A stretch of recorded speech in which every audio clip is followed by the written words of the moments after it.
One of the most important reasons we camp is so our kids can experience the great outdoors. But hold on. Wildfires in Italy, wildfires in Hawaii, heat waves across the world, oceans at their all-time high. And we own a diesel campervan. Are we being hypocritical? Let's chat.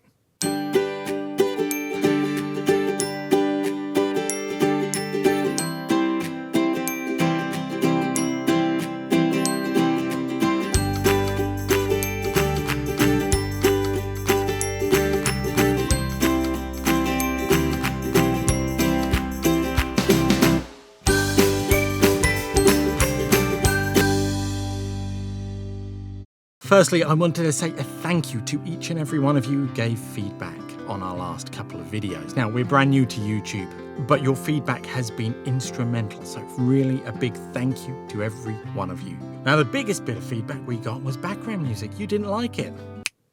Gone. The other one? Clear audio.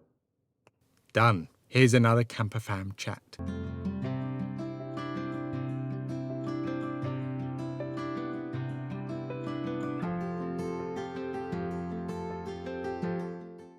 When we first got our campervan, this was a topic that continually ran in our heads and still does, which is, can we justify this?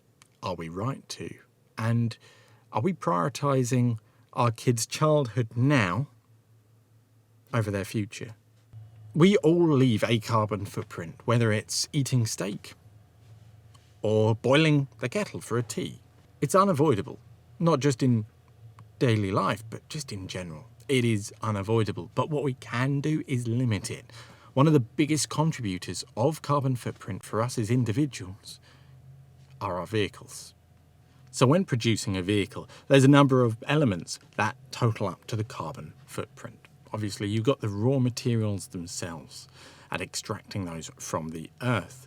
But then you've also got the other costs. So for example, the shipping costs, shipping those materials to a production plant, manufacturing those into components, the components then being turned into the overall vehicle. Naturally, the bigger the vehicle, the higher the cost. So as you can imagine, a diesel campervan, probably not the most carbon footprint friendly vehicle there is, but we're limited by our vehicle offerings. Now, a case study done in the US looked at the lifespan carbon cost of 3 vehicles.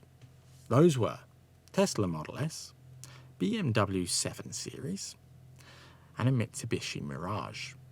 Now, surprisingly, unsurprisingly, the Mirage was actually the most carbon-friendly vehicle of the 3. So the Mirage came in at 192 grams per kilometre. In contrast, the Tesla came in at 226, and the BMW came in at a whopping 385. And I know what you're thinking. How does an electric car come out with a higher footprint than a little Mitsubishi Mirage? In short, the production carbon footprint. You take the Model S, needs lithium batteries. Lithium batteries are expensive to produce. As such, the manufacturing impact between the Tesla and the BMW is flipped, with 12.2 tonnes cost on the Tesla's side and 8.2 on the BMW. The Mitsubishi, though, remains the cheapest at 4.7 tonnes to produce. So our California Ocean is a 199 model. It comes in at 177 grams per kilometre just run cost. So our take is that once you bring in the manufacturing costs, once you take into account the disposal costs, probably not a far cry above the Tesla at 226. So we're assuming, rough finger in the air, probably around 250. So that's still not great. That's still 250 grams per kilometre being pumped into the air. But here comes the justification. Carbon offsetting. So what is carbon offsetting? Carbon offset is an action intended to compensate for the emission of carbon dioxide into the atmosphere as a result of industrial or other human activity. Unlike many daily vehicles, however, California lends itself to carbon offsetting. The most important one comes down to holiday choice. After all, the California is the perfect holiday vehicle. So let's say you're going to Alicante. For one person travelling from London to Alicante, 360 kilograms of carbon. So for a family of 4, you're looking at 1.5 tonnes of carbon emissions just for that round trip to Alicante. So let's spin that around. Let's say you're doing that trip via the California instead. That changes to just 480 kilograms of carbon for 4 people and all their luggage and everything else for that same trip. That's 1/3 of the cost. Offset, just like that, through choice. That is carbon offset. So to offset our carbon footprint even more, rather than have one big holiday in the summer, we've actually had a load of little holidays throughout the year in the UK. So now our carbon footprint sits even lower whilst exploring this wonderful country we already have.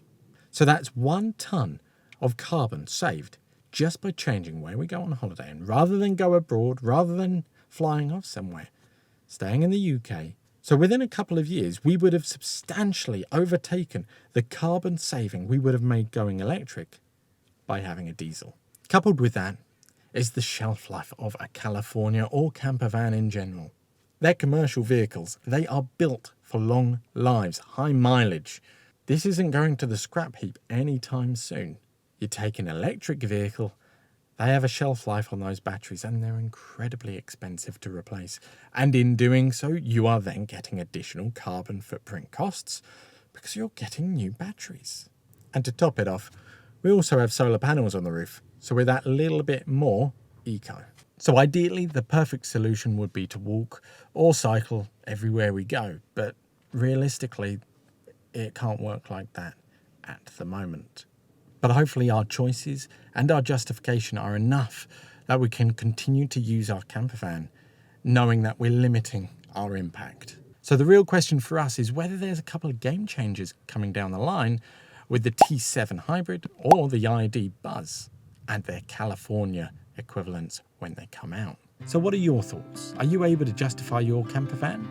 And if so, how? And are you excited for the T7 hybrid coming along like we are? So if you've enjoyed this and you found it useful, please do hit the like button, hit the subscribe button and leave a comment. Your comments are really valuable to us because they let us know not only what we're doing well and what we're not doing so well, but also allow us to make more valuable content for you in the future.